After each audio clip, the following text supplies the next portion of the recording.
예식장에 자리가 없어. 뒤에서 서서 봐야 되네. 보통 이제 스크린으로 식사하시면서 많이 보세요. 돈 내고 밥 먹고 집 가란 얘기예요. 그러면은 도대체 왜 서서 보는 결혼식이 생기느냐? 결혼도 안 하는데 뭐 결혼식장 잡는 거 뭐 그렇게 어렵겠어. 바보였습니다. 바보. 반성합니다. 왜 이런 일이 발생하는지 제가 알려드릴게요. 안녕하세요 여러분, 밤비걸입니다. 제가 결혼 준비를 해보니까요, 왜 한국에서 축의금 문화가 안 없어지는지, 왜 한국에서 스몰 웨딩을 할 수가 없는지 알겠더라고요. 혹시 결혼 준비 아직 안 하신 분들은 이 말이 무슨 말인가 갸우뚱 하실 거예요. 웨딩 업계에 이런 안 좋은 전통, 악습이 계속 이어져서 내려오고 있습니다. 오늘 그 중에 하나, 바로 예식장 잡기에 대해서 이야기해보려고 하는데요. 먼저 상황 첫 번째입니다. 제가 하객으로 결혼식장을 갔을 때 시점에서 한번 설명드려볼게요. 뭐야, 나 되게 일찍 왔는데 예식장에 자리가 없어. 뒤에서 서서 봐야 되네. 아니, 이 친구는 왜 이렇게 사람을 많이 부른 거야? 얘가 원래 이렇게 인싸였나? 다리 아파. 밥은 언제 먹지? 이런 적 많으시죠? 왜 이런 일이 발생하는지 제가 알려드릴게요. 제가 처음에 결혼 준비할 때 하객으로 갈 때 저도 정말 뒤에서 서서 본 결혼식이 진짜 많았는데요. 그러면은 도대체 왜 서서 보는 결혼식이 생기느냐? 이건 바로 다 예식장 탓입니다. 예식장을 구할 때 여러분, 보통 최소 보증 인원이라는 개념을 넣습니다. 최소 몇 명까지 보증해 주셔야 저희 결혼식장에서 결혼하실 수 있습니다. 이런 거예요. 보통 노멀한 서울의 결혼식장이 보통 250에서 300명대를 최소 보증 인원으로 잡습니다. 좋다 이겁니다. 그래요. 그럼 250명 회사 사람들도 부르고 이것도 부르고 저것도 부르고 해서 맞춰볼게요. 알겠습니다. 그러면 예식장 좀 둘러볼까요? 하고 예식장에 가면 뭐야? 왜 자리가 좀 300개 좌석이 아닌 것 같은데요, 매니저님? 그러면 네, 보통 오셔가지고 식 보시는 분들이 절반 정도밖에 안 되고 보통 이제 스크린으로 식사하시면서 많이 보세요. 그래서 여기 식장 안에는 지금 자리가 한 190석 정도 준비되어 있습니다. 보통 190석 정도면 충분하다고 하시더라고요. 이렇게 말씀 주세요. 근데 물론 이분도 직원이니까 뭐 위에서 시킨 말 그대로 하는 거니까 뭐 이 직원 탓은 아닙니다. 근데 너무 웃기지 않아요? 최소 보증 인원을 의자가 있는 개수보다도 훨씬 더 많이 잡습니다. 저 진짜 충격적인 것도 봤어요. 서울에 굉장히 유명한 사람들도 굉장히 결혼 많이 한 정말 고급 하이엔드 예식장인데요. 의자가 120석밖에 없는데 최소 보증 인원이 300부터 시작합니다. 최소 보증 인원 못 맞추겠는데요? 하면은 그러면 기본 보증 비용이라도 6천만 원 이상 내주셔야 돼요 라고 하시는 예식장도 봤습니다. 그러니까 여러분, 예식장 자체가 시스템이 어떤 문화를 여러분들한테 장려를 하고 있냐면, 오셔서 결혼식은 즐기는 게 아닙니다. 와서 돈 내고 밥 먹으세요 라는 걸 장려하고 있어요. 왜? 앉아서 볼 수 있는 사람은 절반밖에 안 되니까. 나머지 절반은 뭐 하란 얘기야? 돈 내고 밥 먹고 집 가란 얘기예요. 나는 결혼식이 되게 허례허식처럼 느껴져 라는 그 개념 자체를 만들어주고 있는 거예요. 난 정말 앉아서 즐기고 축하해주고 싶은데 자리가 없으니까 스크린으로 보면서 축하하는지 마는지 멀뚱멀뚱하고 밥 먹고 가는 거야. 이런 게 정말 너무 심하지 않아요? 저는 이거 바뀌어야 된다고 생각합니다. 그리고 두 번째는 정말 많이 하시는 착각들이 이렇게 뭐 좋은 데서 하려고 그러니까 그렇죠. 왜냐면 웬만한데 저렴한 데서 하면 그런 일도 없어요 라고 하실 텐데, 정말 이거는 결혼 준비 안 해보신 것 같아요. 적당히 대중교통 괜찮고 친구들 오기 편하고 어르신들 오기 편하고 그다음에 뭐 주차하러 오는 사람들도 주차장 따로 있고 딱 준비되어 있고 신부 대기실에 다른 신부 앉아있고 막 이런 것만 아니면 돼 라고 하면 이만큼 줄어들어요. 그래서 지금 어떤 기사가 난다, 결혼 준비 뭐 허례허식 뭐 어쩌고 저쩌고 이런 기사가 나면 댓글에서 다들 신랑 신부 욕을 하더라고요. 그런 걸 안 따지면 스몰 웨딩 하면 다 해결될 일인데 너희들이 욕심 못 버려가지고 그런 예식장 선택한 거 아니야 라고 하시는 분들 계시는데, 정말 다 결혼 안 해본 사람들이야. 결혼하면 알게 됩니다. 옵션이 없네? 미친? 그러면 내가 이 사람들 보고 차 타고 셔틀 타고 오라고 해야 되네? 내가 이 사람들 보고 주차는 안 되니까 대중교통 이용하라고 해야 되네? 그럼 내가 이 사람들 보고 나 결혼하고 있는데 신부 대기실 갔더니 다른 신부 앉아있다고 해야 되네? 이런 상황들이 발생한다는 거예요. 누가 이런 결혼하고 싶어요? 거기다 그런 결혼식장이 뭐 돈 500만 원이면 해결되냐? 그렇지도 않아요. 다 2천만 원짜리예요. 그러다 보니까 이 업계에 만연한 이런 것들을 신랑 신부의 의지만으로는 떨치기가 굉장히 어렵다. 세 번째로는 이것도 진짜 많이 화가 났던 부분인데, 예식장 예약에 관해서입니다. 저 이렇게 생각했어요, 싱글일 때. 뭐 요즘 결혼 아무도 안 한다면 뭐 출생률도 0.7, 뭐 0.6 이런다는데 뭐 결혼도 안 하는데 뭐 결혼식장 잡는 거 뭐 그렇게 어렵겠어. 아 그냥 뭐 연예인들 하고 남들 한 데서 하려고 하니까 예약 잡기 어렵겠지 뭐 이렇게 생각했어요. 바보였습니다. 바보. 반성합니다. 진짜 예약이라는 것 자체가 이렇게 어려울 줄 몰랐어요. 일단 여러분들이 아셔야 할 것은 오히려 초하이엔드로 가면, 호텔급 웨딩으로 가면 그렇게까지 박이 터지지는 않습니다. 물론 박이 터지긴 터지는데 그렇게까지 터지지는 않아요. 근데 그 중간급, 보통 우리가 얘기하는 갓성비라고 하는, 우리나라 사람들, 한국 신부들 갓성비 정말 잘 찾습니다. 카페 들어가 보세요. 정말 갓성비 찾는 신부들로 꽉 차 있어요. 신부들이 돈을 아끼기 싫어서 그런 게 아니라 갓성비 예식장들, 가격대에 비해서 뭐 위치도 괜찮아, 밥도 맛있대, 주차도 편해, 그리고 예식 간격도 너무 공장식도 아니래 하는 데들은 이미 1년 전부터 예약이 다 끝나 있습니다. 그런 예식장은 서울에 이렇게 손에 꼽아요. 진짜예요.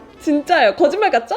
이렇게 10개 손에 꼽을 정도로 정말 적습니다. 여기 안에서 선택을 하려고 하면은 아무리 서울에 결혼하는 커플이 없어도 박 터지기 마련입니다. 공공기관에서 예식장들 많이 제공하죠. 뭐 대학교에서도 예식장 많이 제공하죠. 뭐 세월대학교, 연세대학교 결혼식장 너무 예쁩니다. 저렴하기로 유명하죠. 그런데 예약이요? 1년 전부터 이미 차 있어요. 저도 다 도전했습니다. 이게 얼마나 슬픈 일이에요. 이거에 대해서 뭔가 사람들이 의논을 하고 논의를 할 게 아니라, 이 태도에 대해서 논의를 할 게 아니라 이 업계의 관행, 만행에 대해서 논의를 해야 되는데 잘못되었다. 여기 여러분 이거 자칫 정리할게요. 혹시 이 체크리스트 한번 다시 봐볼게요. 첫 번째 체크. 나는 대중교통 주차장 설비가 잘 되어 있었으면 좋겠다. 체크. 두 번째, 나는 밥이 그래도 너무 그렇게 맛이 없진 않았으면 좋겠다. 그러니까 맛있는 거는 둘째치고 맛이 없진 않았으면 좋겠다. 체크. 세 번째, 그럼 나는 너무 막 1시간 간격으로 공장 예식처럼 돌아가는 거 싫다. 체크. 네 번째, 야 이것까지 했어. 난 너무 어두운 홀은 싫어. 적당히 그냥 밝고 뭔가 화사한 분위기면 좋겠어. 체크. 요것만 해도 예식장이 한 요 정도밖에 안 남는다. 물론 돈 많아요? 돈 많아? 돈 막 예식에 1억씩 쓸 수 있어요? 그러면 옵션 좀 늘어납니다. 저도 정말 갓성비 웨딩 찾다 보니 이렇게 힘든 일들이 펼쳐지더라고요. 그런데 더 가관이 뭐냐면, 이 예식장들을 예약할 때 절대 전화로 비어있는 날짜 알려주질 않습니다. 신부들을 괴롭히려고 아주 막 난리를 피는 것 같아요. 얘 절대 너희들을 쉽게 결혼 준비하게 냅두지 않을 거야. 약간 이런 느낌이에요. 결혼식장에 전화를 합니다. 그래서 저 뭐 몇 월 예식 준비하고 계세요? 저 3월에 예식하려고 하는데요. 혹시 빈 날짜 있을까요? 네 신부님. 네 마법의 단어 신부님. 저희가 전화로 날짜를 홀딩을 해놓을 수는 없기 때문에 상담 와주시는 분들에 한해서 저희가 날짜 알려드리고 홀딩 해드리고 있습니다. 상담부터 잡아드릴까요? 그래요. 알겠습니다. 그럼 상담부터 잡아주세요 하면 상담이 겁나 밀려있다. 진짜 저는 제가 이렇게 되게 막 마음이 조급해질 줄 몰랐어요. 예식 준비를 거의 7, 8개월 전부터 하고 있었고 진짜 쉽지 않았다. 물론 막상 갔더니 빈날짜가 있더라고요. 왜 이렇게 빈날짜 없는 척을 했어. 사람 마음 급해지게. 이래서 신부들이 마음이 조급해지게 만드는 거구나. 그래서 돈을 더 쓸 수밖에 없게 만드는 거구나. 이런 식으로 심리를 되게 조종한다는 느낌이 많이 들었어요. 물론 업계 사람 입장에서 봤을 땐 이건 굉장히 장사 잘하는 거라고 생각할 수도 있습니다. 하지만 요즘 이렇게 막 되게 결혼도 안 하고 출산도 안 하는 이런 시대에 이런 만행이 계속 지속이 되는 게 그렇게 막 기분 좋진 않아요. 그 다음 네 번째, 스몰 웨딩이나 빅 웨딩이나 비용이 같습니다. 아니 언니 어떻게 그게 가능해요? 스몰 웨딩이면 더 비용이 적게 나오겠죠? 아무리 생각해도요? 이렇게 생각하시는 분들 분명히 계실 거라고 생각합니다. 만약에 여러분들이 생각하시는 스몰 웨딩이 20명대, 그러니까 양가 부모님과 직계 어른들만 모시고 하는 20명 불러서 하는 예식이라고 생각하면, 그렇다면 여러분 말이 맞습니다. 근데 20명 예식을 해주는 곳도 사실 서울에 많지가 않아요. 대관을 그렇게 안 해줘요. 그것도 충격인데, 보통 우리가 스몰 웨딩이라고 하면 여러분들이 가봤던 예식장 이름들 한번 생각해보세요. 그 예식장들 다 최소 보증 인원 250에서 300이라고 보시면 돼요. 그러면 여기서 스몰 웨딩이라고 하면 100명에서 150명 정도가 스몰 웨딩인데요. 제가 바로 그 100명 우여곡절짜리 스몰 웨딩을 준비하는 신부입니다. 정말 우여곡절이 많았습니다. 뭐 친구들한테 너 못 올 것 같아 미안해 하고 거절하는 거나, 친구뿐만이 아니라 가족들한테도 미안해요 오실 수가 없어요 라고 거절하는 것보다 더 힘들었던 건 예식장을 찾는 거였습니다. 최소 보증 인원이 100명으로 되어 있는 예식장들 리스트를 조금 받아봤습니다. 리스트라고 해봤자 이렇게 막 나오는 것도 아니에요. 그 리스트들을 봤을 때 대부분의 특징이 어떻냐면 교통편이 안 좋다. 대중교통으로 한 번에 갈 수가 없다. 셔틀 타야 되고, 그리고 서울 보통 외곽에 있거나 좀 그래요. 그런 공간에서 내가 하고 싶나라고 생각했을 때 전 그렇지 않은 거예요. 아까 그 얘기했죠. 로망이라고 안 느꼈는데 로망이었던 체크리스트가 아닌 거예요. 근데 웃긴 게 뭔지 알아요? 그럼에도 불구하고 난 100명 예식하고 싶으니까, 나는 300명 알지도 못하는 사람 부르는 거 싫다. 난 아는 사람만 부르고 싶다 해서 100명 예식할 거니까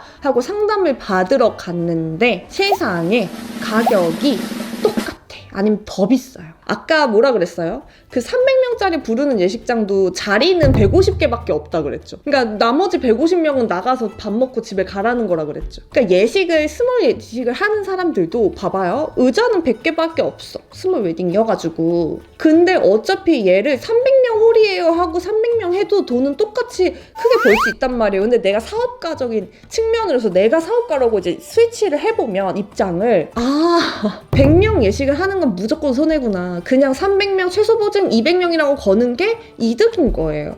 근데 얘네가 100명 규모라고 해놓고 돈은 어차피 똑같이 뻥튀겨서 받는다. 그러니까 내가 200명을 부르나 300명을 부르나 100명을 부르나 가격이 똑같아져요. 왜냐면 100명 부른다고 해가지고 막 홀 사이즈가 작아지거나 무슨 막 회의실 같은 곳이 되지는 않아요. 보통 스몰 웨딩을 꿈꾸는 사람들은 더 어떻게 보면 어떤 의미에서는 더 로망이 많은 사람들이야. 제가 그래서 여러분 제 결혼식장 견적이 거의 4천만 원입니다. 근데 제 친한 친구가 청담에서 300명 불러서 결혼했거든요. 예식장에서. 호텔도 아니에요.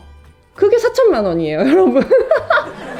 너무 기가 막히죠? 그러니까 100명을 호텔에서 불러서 하는 것도 4천만 원? 그냥 예식장에서 300명 불러서 하는 것도 4천만 원. 그러면은 반미님이 호텔에서 해서 그렇죠. 좋아요. 제가 그 얘기 할 줄 알았어요.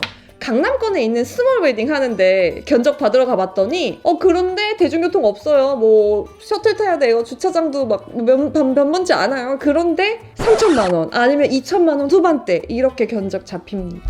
그래서 제가 포기하고 그냥 호텔로 갔다. 제가 정말 많이 화가 나 있는데 이 이유는 정말 저도 돈 아끼고 싶었어요. 저도 합리적인 신부 되고 싶었어요. 근데 너가 그래도 로망 못 버렸잖아 라고 하면은 할 말은 없습니다. 근데 저는 제 가족들이 지하철 타고 왔으면 했거든요. 이게 로망이라면 로망이겠네요. 세상에 우리 신부들한테 하객들이 지하철 타고 예식장 와게 해주는 게 로망인 시대가 됐습니다. 그래서 저도 이렇게 하다 보니까 결론이 어떻게 나오냐. 예식장들이 이렇게 나오니까 봐봐요. 내가 100명 불러가지고 3천만 원 주고 3천만 원 2,500만 원이라고 치자. 2,500만 원 주고 100명 스몰 웨딩 뭐 어떻게든 뭐 해보면 그러면은 축의금도 적게 받겠지? 100명밖에 못 부르니까? 근데 가격은 200명 부르는 거나 300명 부르는 거나 똑같아. 그러면 여러분 축의금 안 받기로 작정한 거 아닌 이상은 신랑 신부가 100명짜리 예식을 하겠어요? 100명짜리 예식하면 친구들 진짜 못 불러요. 제가 100명 예식하잖아요. 말이 100명이면은 와 100명이면 부를 사람 많겠네? 아니요. 제 친구 딱 37명 부릅니다. 왜?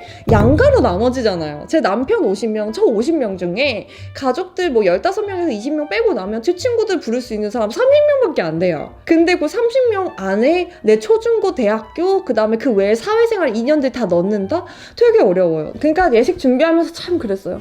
지하철역이 생겼대. 그러면 1,000만 원이 비싸져요. 주차장에 자리가 많대. 그럼 또 1,000만 원이 비싸져요. 그래서 결국에는 모든 걸 다 완벽하게 갖춘 예식장은 없어요. 그러니까 이게 100점 만점짜리 결혼식장이 없다는 거에 정말 충격을 금치 못하겠고, 호텔에서 함에도 불구하고 저도 나름 좋은 호텔에서 함에도 불구하고 100% 만족하냐라고 했을 때는 그렇지는 않습니다. 돈 낭비라고 생각 안 드냐? 생각 들죠. 근데 어떡하겠어요. 저희는 좀 예식을 시간을 좀 길게 가져가고 싶은 거예요. 그 다음 마지막으로는 저 결혼식 갈 때마다 꼭 무슨 이렇게 막 그 공장처럼 돌리는 게 진짜 이해가 안 갔거든요. 그러니까 내가 막 이렇게 친구 사진 찍고 있으면 자 나와서 같이 사진 찍으세요 하고 사진 찍고 있으면 이미 밖에는 다른 신부 신랑의 하객들이 막 있는 거야. 막 뷔페 밥 먹으러 갔더니 막 섞여서 막 음식 뜨고 있는 거야. 내가 모르는 사람들이랑. 왜 그런가 했거든요. 근데 이 예식장들이 하루에 막 6팀씩 돌려요. 5팀, 6팀씩. 거의 공장이에요, 공장. 근데 이런 예식장 밖에 없어요. 이런 예식장이 아니면 장사가 안 되나? 최대한 돈을 많이 뽑아먹기 위한 그런 정책인 것 같아요. 그러다 보니까 오는 사람들 마인드도 경건하지가 못하게 돼요. 당연하지. 와서 1시간 만에 끝나는 1시간도 아니에요. 1시간도 안 걸려. 막 30분, 20분이면 끝나. 그런 예식을 기대하고 오고 예식이 조금이라도 길어지면 불평하게 되고 그런 태도를 어떻게 보면은 이 업계가 만들지 않았나 싶어요. 그래서 되게 안타깝고 저는 사실 피터가 해외에서도 오래 살았기 때문에 조금 다른 형식의 웨딩을 해보고 싶었는데 그게 한국 문화에서는 굉장히 쉽지 않았다는 게 여러분들께도 꼭 한번 알려드리고 싶고요. 웨딩업계는 언젠간 변해야 합니다. 근데 여러분 웃긴 게 이 웨딩업계 분노 썰이 이게 첫 번째일 뿐이라는 거. 드레스 스튜디오 다 정말 별로였어. 그래서 그 이야기도 좀 천천히 해보려고 합니다. 그래서 여러분 결혼 준비 쉽지 않다. 하지만 결혼 생활 자체는 너무 좋아요. 그래서 결혼은 추천, 결혼식은 그냥 이제는 호구다 이렇게 생각하고 눈 뜨고 코 베인다라는 마음으로 있을 수밖에 없더라고요. 여러분들 의견도 댓글로 달아주시고요. 여러분들이 겪었던 스펙타클한 결혼 준비 스토리도 댓글에 달아주세요. 제가 기다리고 있겠습니다. 그럼 여러분 다음 영상에서 또 만나요. 안녕!